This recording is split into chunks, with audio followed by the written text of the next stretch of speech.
यहाँ तक कि उत्तराखंड के स्कूलों के ये हालात हैं कि वहाँ पे जो कई जगह बता रहा हूँ मैं, सारे नहीं लेकिन कई जगह हैं, चाहे वो ऋषिकेश में हैं, कई टीचर इस तरीके से काम करते हैं जैसे वो भाजपा के कार्यकर्ता हों और स्कूल में भाजपा के पाठ पढ़ाते हैं। ऐसा दौर हमें कभी नहीं देखा था, चाहे वो स्कूल के प्रिंसिपल हों, चाहे वो टीचर्स हों, कई जगह ऐसे हमने देखे हैं लाइव। कभी हमें मौका लगेगा वो फुटेज हम आपको भी दिखाएंगे। वो चाहे स्कूल में हो, सोशल मीडिया पे हो, केवल एक ही पार्टी के पोस्ट को शेयर करते रहते। साथियों नमस्ते। साथियों आज हम बात करने वाले हैं, आपने हाल ही में एक न्यूज़ सुनी होगी। अनअकैडमी के एक प्रोफेसर थे, लेक्चरर थे, करण सांगवान। तो रोऊं या हंसूं, क्योंकि मेरे पास भी बहुत सारे मेरे बैरक्स हैं, बहुत सारे केस नोट्स हैं, बहुत सारे नोट्स हमने भी बनाए थे। ठीक है, हर किसी के लिए बहुत मेहनत है, आप लोगों को भी काम मिल गया। लेकिन एक चीज याद रखना, अगली बार जब भी अपना वोट दो, किसी पढ़े लिखे इंसान को अपना वोट देना, ताकि ये सब कुछ दोबारा जीवन में ना झेलना पड़े। ठीक है, चलो ठीक है, नेक्स्ट टाइम ध्यान रखिएगा, ऐसे इंसान को चुने जो पढ़ा लिखा हो। ठीक है, जो समझ सके चीजों को। सिर्फ ऐसे इंसान को ना चुने जिनको सिर्फ बदलना आता हो, नाम चेंज करना आता हो, है ना। तो मेक यूर डिसीजन प्रॉपरली, है ना। तो करण सांगवान ने अपनी कुछ आवाज़ रखी स्टूडेंट्स के सामने और वो आवाज़ उनको इतनी भारी पड़ी कि उनको नौकरी से हाथ धोना पड़ा। अनअकैडमी जो कि देश की इतनी बड़ी डिजिटल प्लेटफॉर्म है एजुकेशन का, अनअकैडमी का नाम तब सुर्खियों में आया जब कोविड का दौर चल रहा था। अनअकैडमी भी ठीक उसी तरीके की डिजिटल एजुकेशन आपको देती है जिस तरीके से लिंक्डइन हो गया या आपको बायजूस हो गया, तमाम और भी प्लेटफॉर्म्स हैं, लाइक यूट्यूब भी आप कह सकते हो। तो अनअकैडमी भी उसी का एक परिणाम है जो कि डिजिटल तौर पे बच्चों को एजुकेशन देती है। जब हिसार के एक टीचर जो कि लॉ की क्लासेस देते हैं, वो एलएलएम खुद होल्डर हैं और 7 से 8 साल का उनको अनुभव है लॉ का, बहुत अच्छा क्रिमिनल लॉ का उनको बहुत अच्छा अनुभव है। इस बीच जब वो अपनी क्लास दे रहे थे, उन्होंने ये कहा कि अगली बार जब भी वोट दो तो किसी अशिक्षित अनपढ़ इंसान को वोट नहीं देना, या सिर्फ ऐसा इंसान जो केवल नाम ही बदलते हों, काम के नाम पे कुछ नहीं, सिर्फ नाम चेंज कर रहे हों। तो इस बीच उनको वो चीज़ इतनी भारी पड़ी कि अनअकैडमी ने उनको नौकरी से निकाल दिया। तो वो बात कर रहे थे जो हाल ही में लोकसभा में मानसून सीजन में भारत सरकार ने एक बिल लेके आई, वो था आईपीसी, जो अंग्रेज़ों के ज़माने का कानून है, उस पे अमेंडमेंट या उसको चेंज करना था। तो इस बारे में वो बात कर रहे थे, लेकिन इस बीच उन्होंने वही शब्द कहे कि किसी अशिक्षित, अनपढ़, किसी ऐसे व्यक्ति को आप वोट ना दें जो आपकी बातें ना समझ सके। लेकिन साथियों आजकल देश में क्या चल रहा है, जो बॉयकट गैंग है, या आप डायरेक्टली कह सकते हो भाजपा वालों को ऐसा क्यों लगा कि उन्होंने उनके बारे में कहा अशिक्षित। उनको क्या लगता है कि सारे अशिक्षित मंत्री, विधायक, एमपीज या लीडर्स उन्हीं के पार्टी के अंदर है, या इस देश में केवल एक ही पार्टी है, जिस तरीके से उन्होंने वो अपने ऊपर लिया। करण सांगवान है, उनके अगेंस्ट में एक इतना बड़ा भाजपा का आईटी सेल एक प्रोपेगेंडा चलाता है सोशल मीडिया पे, और जिसके दबाव में अनअकैडमी को उनको निकालना पड़ता है नौकरी से। तो देश में ये तमाम चीज़ें चल रही हैं। कोई भी अपनी आवाज़ उठाता है तो कईयों को नौकरी से हाथ धोना पड़ता है, या कई लोग अपने कदम आगे नहीं बढ़ाते हैं।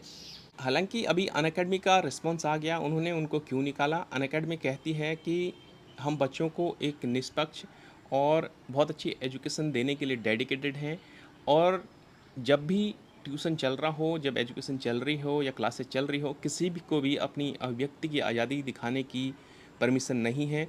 तो उन्होंने कोड ऑफ कंडक्ट जो भी अनअकैडमी के हैं वो ब्रेक किए हैं, इसलिए उन्होंने निकाला। लेकिन आप सभी लोग जानते हैं करण सांगवान को क्यों निकाला गया।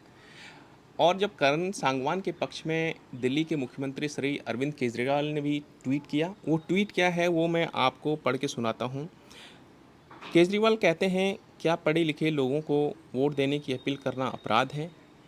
यदि कोई अनपढ़ है, व्यक्तिगत तौर पे मैं उसका सम्मान करता हूँ, लेकिन जनप्रतिनिधि अनपढ़ नहीं हो सकते हैं। ये साइंस और टेक्नोलॉजी का दौर है। 21वीं सदी के भारत या आधुनिक भारत का निर्माण अनपढ़ जनप्रतिनिधि नहीं कर सकते हैं। बिल्कुल सही लिखी। तो जब आपके जनप्रतिनिधि ही इस अनपढ़ होंगे और इस साइंस एंड टेक्नोलॉजी का दौर जो चल रहा है, तो इसमें या आपका प्रतिनिधित्व या आपके लिए टेक्नोलॉजीज कैसे लेके आ पाएंगे।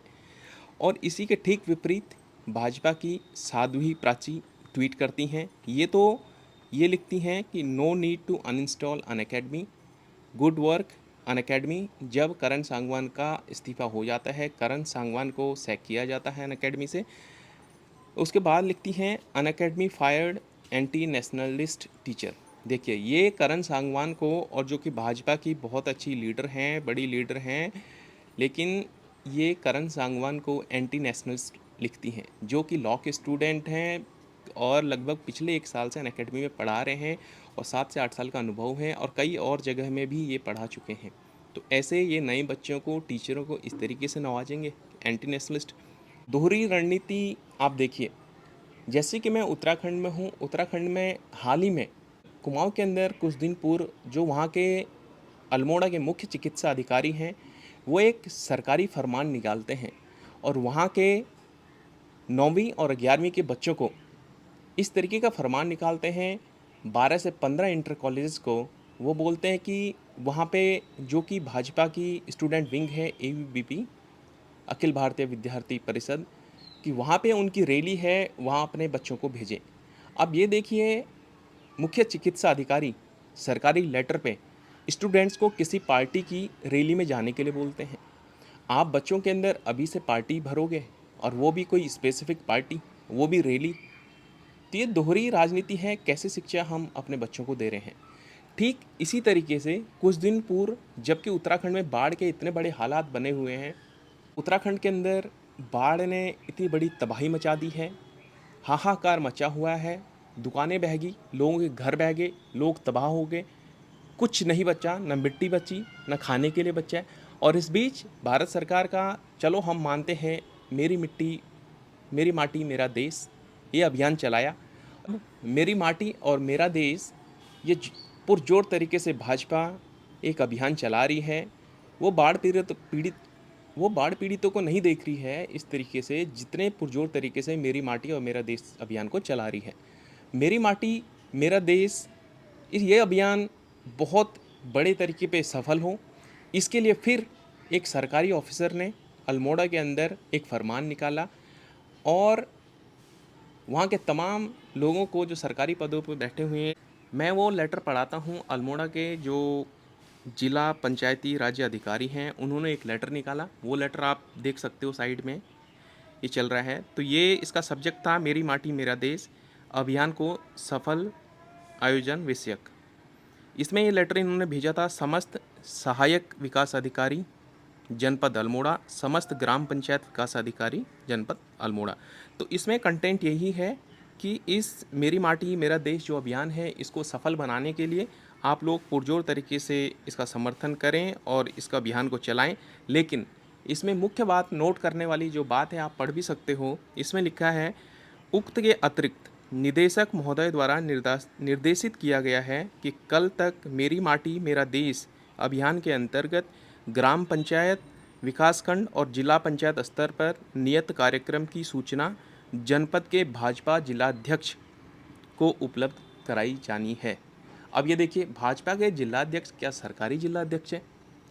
क्या वो गवर्नमेंट के पदों पे बैठे हैं, संवैधानिक पदों पे बैठे हुए हैं?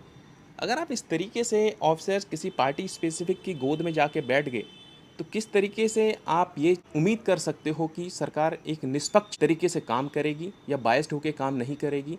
उत्तराखंड की तमाम जगहों में बाढ़ के हालात हैं, लोगों के घर डूब गए हैं, सरकार उस तरफ ध्यान न देकर इस तरीके के अभियानों में अपने इंजीनियर्स को लगा रहे हैं, अपने स्कूल के बच्चों को लगा रहे हैं। तमाम जो बातें हैं, चाहे वो करण सांगवान वाली बात हो, चाहे वो बाढ़ के हालात हों, चाहे वो इस तरीके से ऑफिसर्स निर्देश दे रहे हैं स्कूलों को या अपने इंजीनियर्स को, तो ये सब बातें ऐसे लगती हैं कभी कभी कि सभी लोग एक पार्टी की गोद में जाके बैठ गए और सिर्फ उनके लिए काम कर रहे हैं। अगर कोई भी छात्र हो, शिक्षक हो, अपनी बात रखते हैं तो उनको या तो नौकरी से बेदखल किया जाता है या उनको किसी भी तरीके से प्रताड़ना दी जाती है और या तो उनके काम अटकाए जाते हैं।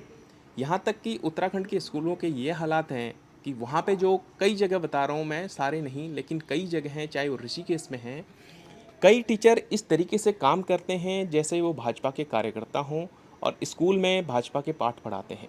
ऐसा दौर हमें कभी नहीं देखा था, चाहे वो स्कूल के प्रिंसिपल हों, चाहे वो टीचर्स हों, कई जगह ऐसे हमने देखे हैं लाइव। कभी हमें मौका लगेगा, वो फुटेज हम आपको भी दिखाएँगे। वो चाहे स्कूल में हो, सोशल मीडिया पे हो, केवल एक ही पार्टी के पोस्ट को शेयर करते रहते हैं। और हद तो यहाँ पार हो जाती है, वो लोग स्कूलों में भी पढ़ा रहे हैं और एक पार्टी विशेष का दर्जा पदों पे भी बैठे हुए हैं। ये किस तरीके से पॉसिबल है? आप बच्चों को किस तरीके से एक पार्टी विहीन शिक्षा दोगे कि पार्टी लेस शिक्षा दोगे, अनबायस्ड शिक्षा दोगे? इस तरीके से अगर आप बच्चों के दिमाग में बचपन से यही चीज़ भर दोगे, तो किस तरीके से वो स्वतंत्र तरीके से सोचने के लिए प्रतिबद्ध होगा। लेकिन आप इस तरीके की भावनाएँ बच्चों के अंदर भर रहे हैं और फिर आगे चल के कट्टरता की भावना उनके अंदर भरते हैं।